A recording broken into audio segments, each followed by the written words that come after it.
नमस्ते दोस्तों, कैसे हैं आप लोग। तो चैत के महीना है, नवरात्र चल रहा है। हम लोग एक माता रानी के भजन गाने जा रहे हूँ।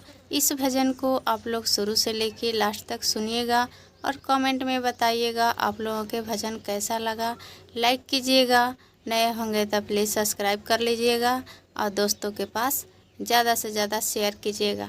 पाँच गो पानावा के पाँच गो कसैली हम त दुर्गा माँ के भेजली ने वतवा हो राम। हम त दुर्गा माँ के भेजली ने वतवा हो राम। बकिने वतवा मैया कर सबिकार एक दिन चली आई तू हमारो दुअरवाए माँ। एक दिन चली आई तू हमारी दुअरवाए माँ। आगे आगे जाले मैया दुर्गा के सरावाए पीछा वाले आवाले ने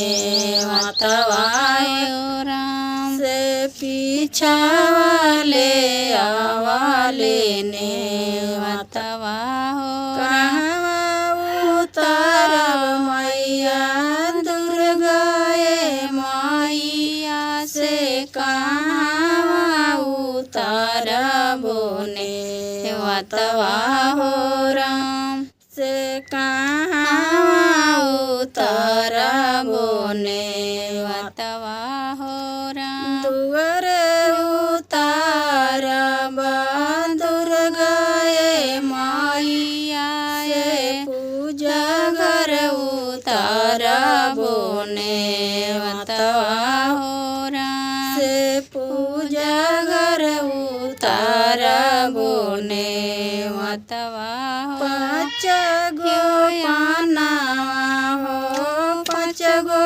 कसैली हम त देवी माँ के निजली ने मतवा हो राम। हम त देवी माँ के भेजली ने मतवा हो राम। अब किने मतवा मैया कर सबिकार एक दिन चली आई तू हमारो दुअरवाए माँ। एक दिन चली आई तू हमारो